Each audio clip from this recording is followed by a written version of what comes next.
한약을 가장 사랑하는 닥터들 한가닥. 네, 건강을 위해 한가닥하러 오신 여러분들 환영합니다. 자, 오늘은 한약 알리기 프로젝트 한약에 대한 이야기를 정말로 구체적으로 진솔하게 한번 해볼까 합니다. 네, 사실 저희 영상 댓글이나 다른 한의학 유튜브 채널이나 기사의 댓글을 보면 왜 한의원은 제대로 된 처방전이 없냐, 처방하는 약의 재료나 효능을 알아보기 힘들다, 이런 의견들이 많더라고요. 그래요. 제가 그런 의견을 이제 보고서 좀 생각을 해봤는데 이게 좀 근본적인 좀 문제가 있더라고요. 뭐가 있냐면은 벌써 양방의학과 한방의학에 근본적인 좀 다른 게 있어요. 양방의학은 변병이에요. 병명이 나오면 거기에 대한 처방은 일률적이기 때문에 설명을 해줘도 환자분들이 이해가 가능해요. 근데 한의학은 변증이거든요. 변증이라고 하는 것은 병명이 중요한 게 아니고 그 사람의 생활 습관과 환경과 여러 가지 증상들을 모두 다 포함해서 그 병의 원인에 따라서 약을 쓰는 것인데, 예를 들면은 만약에 진단에서 한의학에서 다무이나 진단이 나왔어요. 다무이나 진단이 나왔으면 이진탕을 쓰는데 고지혈증이건 고혈압이건 당뇨건 심지어 암이건 담음이라면 이진탕을 써야 되는 거예요. 그런데 이 환자 입장에서는 나는 고지혈증인데 왜 이진탕을 쓰고 쟤는 고혈압인데 왜 이진탕을 쓰지? 헷갈린단 말이에요. 이런 부분들 설명하기가 어려운 부분들이 있고요. 또 한 가지는 고혈압이라도 어떤 사람들은 이진탕을 써야 될 때도 있고 어떤 사람들은 보증기탕을 써야 될 때도 있단 말이에요. 이것은 무슨 말이냐면 원인에 따라서 같은 질환이라도 같은 질병이라도 약이 틀릴 수 있는 거예요. 이런 것들 저희가 한의사들이 그대로 설명을 하고 다 해야 되는데 그런 설명이 없이 처방이 나가게 되면은 이상하잖아요. 나는 소화가 됐는데 평이산이고 얘는 머리가 아픈데 평이산이야. 그러면 그래서 이런 부분을 설명하기가 어려워서 저희가 좀 간과한 경향이 있었다. 이렇게 이해하시면 되겠습니다. 그런데 우리 이 원장이 정확하게 이야기했는데 그걸 한마디로 또 내가 보완을 드리면은 양의학은 실증학이라 그래요.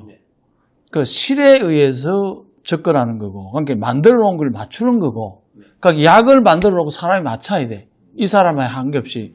근데 한의학을 정실의학이라 그래요. 정상이 있다고. 고혈압이라도 이 사람의 원인이 다르고 정상이 다르기 때문에 정에 맞추는 거기 때문에 약이 다를 수밖에 없기 때문에 처방이 다 달라요. 그 이해를 하셔야 된다. 한의학과 양의학이. 그러니까 맞춤의학이 한의학이고, 여는 기성법, 맞춰준 걸 입든 말든 맞든 안 맞든 먹으라는 게 양의학이기 때문에 그걸 이해를 하시면 됩니다. 자, 여기서 참고로 증상의학이 아니고 증상의학이고요. 증이 있습니다. 내 말이 맞습니다. 표준 말입니다. 저희가 변증이라고 안 하고 변증이라고 합니다. 그러니까 그런 오해 없으시기를. 그러니까 그런 것들을 증을 다 설명을 하고서 해야 되는데 그렇지. 그냥 처방만 나가게 되면 환자분들이 오해를 할 수가 있어요. 이해를 못하는. 이제 그러다 보니까 이제 그런 이제 오해가 생길 수가 있다. 이렇게 이해 좀 했으면 좋겠습니다. 근데 사실 그 양약의 종류도 굉장히 많고 또 같은 성분의 약이라도 여러 제약회사에서 이렇게 제네릭 해가지고 종류가 막 많이 나오잖아요. 계약업죠. 그죠? 그냥 혹시 저희 한의학에서는 그럼 보통 한 몇 가지 약재를 보통 사용한다고 제가 보는데? 가장 임상을 오래 했기 때문에 이야기 드릴게요. 우리가 1987년에 임상을 접으면은 한방이 붐이 그때는 르네상스 시대예요.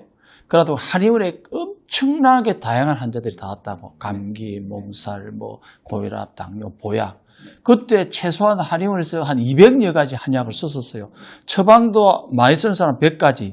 보통 100가지 정도 처방에다 한약 200가지를 썼는데, 근래 이제 한방이 자꾸 이렇게 어떤 시대별로 쪼그라들고 내지는 한방을 찾는 인원이 적어지다 보니까 지금은 한의원에서 약을 쓴다는 것이 이상할 정도로 약 처방을 안 하고 있어요. 못 하고 있다고. 그러다 보니까 저 같은 경우도 보니까 약재로는 한 120가지고 처방으로는 한 3, 40가지로 줄어들어서 패턴화돼 갖고.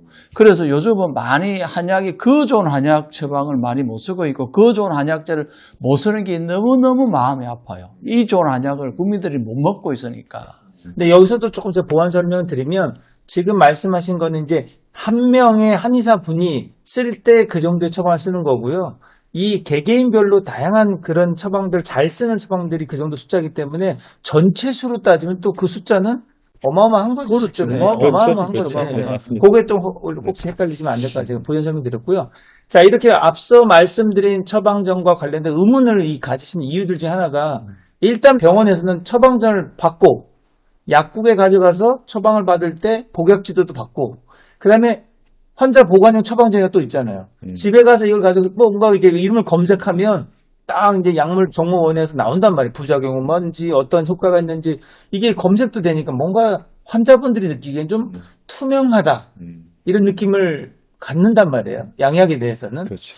이 부분에 대해서는 우리 한약은 또 어떻게 생각하고 계시는지. 근데 사실 우리가 아까 그 증의학으로 네. 환자에 따라 맞춤형 약제를 처방하는 것도 있지만은 네. 근데 대부분 지금 요 앞에 보는 것처럼 네. 보험으로 양약처럼 이렇게 처방되는 것들도 상당히 많습니다. 근데 사실 이 보험 적용되는 약들이 많다는 것을 일반 국민들이 되게 몰라요. 그러니까 특히 감기나 소화제 같은 경우는 정말 저렴하게 효과 좋은 약들이 많은데 이런 것들은 양약처럼 투명하게 환자들한테 접근할 수 있거든요. 그 이런 것들이 좀 더 많이 알려줘야죠. 져야 된다고 보여요. 그래서 저희 한의사들도 좀 반성을 좀 해야 될 부분이 있는 게 정말로 그 어떤 약을 썼을 때 그 약의 효능도 효능이지만 왜 이 약을 당신이 먹어야 되고 또 이 약제 하나가 당신 질병에 어떠한 영향과 효능을 미치는지에 대한 설명을 좀 더 자세히 해주는 것이 필요하지 않을까 생각이 들어요. 예를 들면 지금 여기 나와 있는 약 중에서 이제 평이산이라는 처방이 있잖아요. 평이산이라는 처방이 대부분 다 이제 뭐 활명수 같이 소화 안 될 때 먹는 약이라고 생각하는 분들이 많은데 사실은 다 우리는 알고 있지만 두통이 됐을 수 있고 불면증이 됐을 수 있고 또 비만이 됐을 수 있고요. 또 대소변 불통이 됐을 수가 있고 단순하게 소화 장애만 쓸 수 있는 약이 아니란 말이에요. 그래서 이런 부분을 저희가 이제 썼을 때 그냥 먹으면 좋아지니까 드세요 하지 말고 한의사들도 자세하게 당신이 지금 이렇게 불면증을 앓고 있는 원인이 이런 원인이기 때문에 이런 원인에 대한 처방은 평이산이고 그래서 약제가 이러이러한 약제지만 당신이 인터넷에서 아무리 뒤져도 그 약제 하나하나가 불면증에 쓰인다는 것이 안 써 있지만 사실은 근본적으로 이걸 치료하려면 이런 식의 어떤 설명이 좀 필요하다는 생각이 드는 거예요. 근데 사실 저희가 이 환자분 약 처방할 때 보면 우리가 약제가 어떤 게 들어가 있고 어떤 효과가 있고 반대로 주의사항 어떤 거 필요한다고 우리는 좀 다 알고 있잖아요. 그죠? 근데 이걸 아까 말씀해 주셨듯이 잘 안내하고 설명하는 게 이제 필요하긴 한데 이런 얘기도 있거든요. 처방전 발행 자체가 안 되니까 그렇기 때문에 좀 또 약제도 생소하니까 그래서 또 뭐 이런 환자분들이 이런 좀 어려운 생각을 하시지 않을까 이런 생각도 들거든요. 그것도 인식의 전환이 필요한데 옛날에 우리가 왕들 성경을 일기인데 보면은 감하고 홍시 먹어갖고 돌아가신 분도 있고 인삼에다가 체질이 안 맞는데 꿀을 넣어갖고 열독으로 돌아가신 분도 있고 하기 때문에 그런 음식과 약이 안 맞으면은 생사가 결정될 수 있기 때문에 한약은요 음식보다 좀 더 강해요. 기미가 독성도 있는 것도 있고 하기 때문에 고유의 에너지와 맛이 있기 때문에 그 사람의 증상이 제일 중요해요. 체질, 나이가 중요하고 그 다음에 진료받는 날의 변화가 또 중요해요. 그날 위가 이제 열이 있는지 상황에 맞게 처방을 해야 되기 때문에 한약 효과를 위해서는 생활 습관에는 음식을 금하는 것이 절대로 필요합니다. 그래서 해야만 효과도 보고 더 좋은 역할을 하기 때문에 우리가 한약에 대한 인식이 국민들이 너무 부족하다 보니까 그 부분을 우리가 적극적으로 진짜로 제가 보면 한약이 너무 좋거든. 그러니까 저희가 이렇게 자꾸 알리고 제대로 전달하고 하는 역할을 해야 되는 거죠. 그러니까 그거를 한의사들도 내가 요즘 후배들 만나보면 한약이 그래 좋은지를 몰라요. 그럼 내 주위에도 보면 한약을 안 먹고 감기도 뭐 양약 먹고 고혈압도 양약 먹고 어떤 애는 뭐 다리 삐인 것도 양약 먹고 이러기에 내가 참 옛날 같으면 욕을 태바지게 했겠지만은 왜 수신이 안 되고 제가가 안 되면서 축이 내 자신에부터 하고 그다음 내 자신의 가족들 주위 사람도 못 고치면서 나는 그 부끄러움이 있다고 내가 못 고치면 나는 한의원 안 합니다. 내가 고혈압 당뇨 고절 치매가 있기 때문에 내가 버티는 건데 나도 살아가면서 그런 양심을 있다고. 나는 약 안 먹잖아요. 죽을 때도 안 먹을 거예요. 나는 내 병 내가 고칠 거라고. 내 주위 사람들은 토끼피하다 호랑이 만나지 않게 하기 위해서 열심히 우리가 하고 있는데 진짜 한의학 나라에도 살려야 되고 국민들이 아끼지 않고 한의사들로 좀 더 힘을 내가지고 좀 제발 제대로 한번 해봅시다.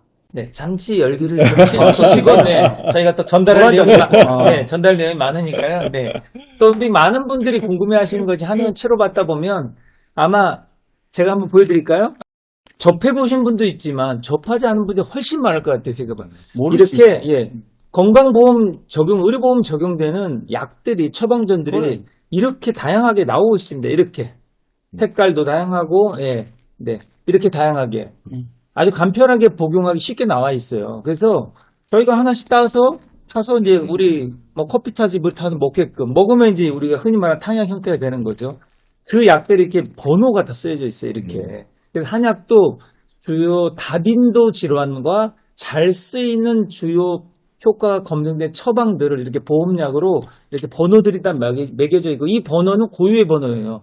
요 번호는 예를 들어서 29번은 네. 소청용탕입니다. 저희는 이제 알죠. 소청용탕 하면 이제 알려선 비염과 콧물과 기타 등 여러 증상이 있으면 이런 약들이 보험료로 번호가 딱 정해져서 국민 여러분들이 쉽게 이용할 수 있게 보험 적용이 되는 한약재들이 이렇게 잘 만들어져 있습니다. 이런 형태의 약들도 있죠. 그 다음에 우리 흔히 말 약간 짜서 먹는 형태. 이런 형태도 또 보험용으로 워낙 이렇게 다양하게. 이 넘버 자체가 실제로 그 처방명입니다. 그래서 검색하시면 이거는 다 나와요. 그 다음에 또 어떤 것도 이렇게 대형 자체가 이렇게 타블릿 형태로 타블릿 나오고, 형태. 예. 소화제도 이렇게 통으로 아주 간단하게 상자도 예, 있고. 이렇게 다양하게 한약을 잘 쓸 수 있게도 이렇게 나오고 있거든요. 그래서 오늘은 뭐 여러 가지 약들도 있지만 간단하게 뭐 감기약, 또 우리 또 국민들이 많이 쓸 수 있는 소화제, 뭐 이런 거에 대해서도 간단하게 설명해 주시면 좀 좋을 것 같아요. 지금 그 29번 소청용탕 네.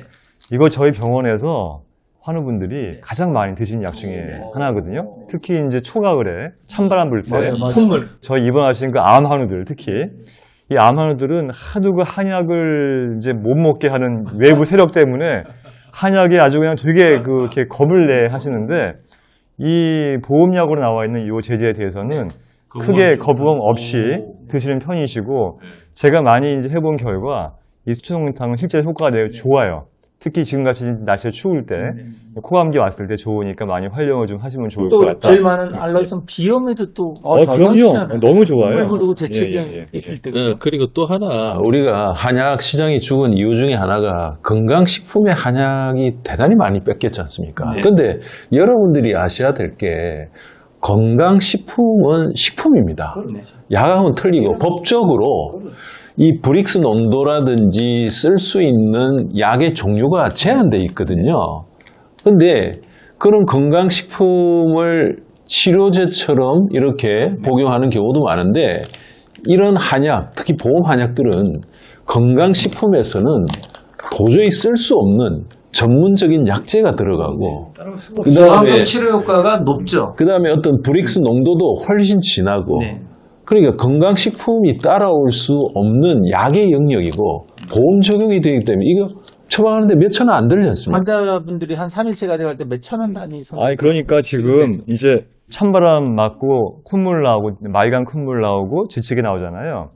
콘택 육백하고 비교해 보시라고 29번하고 아, 그렇지. 이게 훨씬 빠르다니까. 훨씬 빠르지. 차이도 있죠. 콘택 백은 졸린다는 것 졸리잖아. 때문에 환자들 많이 얘기하는데 이게 이거 졸리잖아. 쓰면 부작용이 졸린다는 얘기가 없어서 환자들이 너무 좋다 그러니까. 그러니까. 자, 그래서 국민 여러분께서 한약하면 우리가 옛날에 말한 흔히 말하는 탕약이죠. 달인약. 당연히 다양하게 달인약은 있으니까.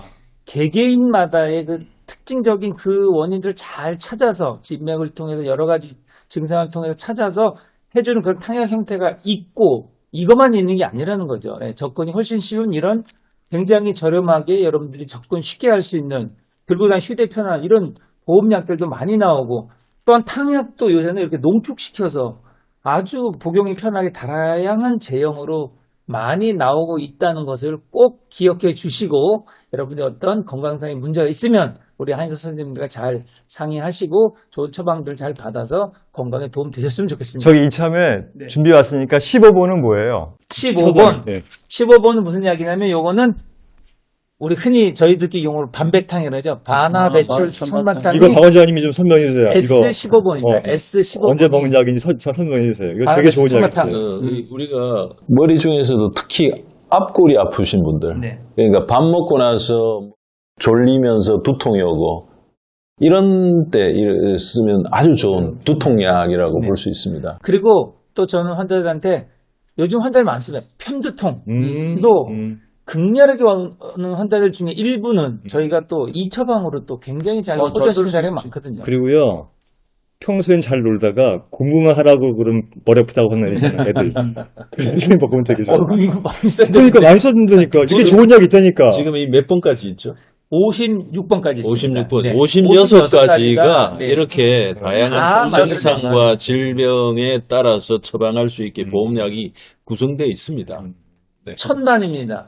만 단위가 아니고 몇천 원 단위로 며칠치의 보험량을 처방받을 수 있다는 걸 여러분들이 꼭 좀 기억하시고 한약이 이렇게 멀리 있지 않고요.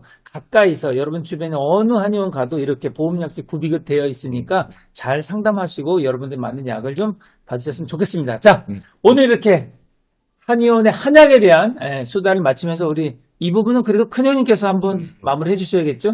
한식의 장점이 있고 양식의 장점이 있고요. 한옥의 장점과 양옥의 장점이 있습니다.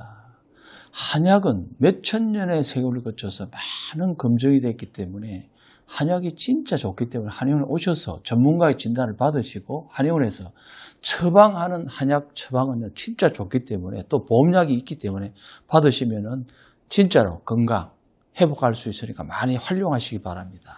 네, 이렇게 오늘도 한 가닥표 건강한 수다를 나눠봤는데요. 저희를 통해 듣고 싶은 건강한 수다가 있다면 댓글을 통해서 남겨주시기 바랍니다. 자, 여러분 모두 건강으로 한가닥 합시다!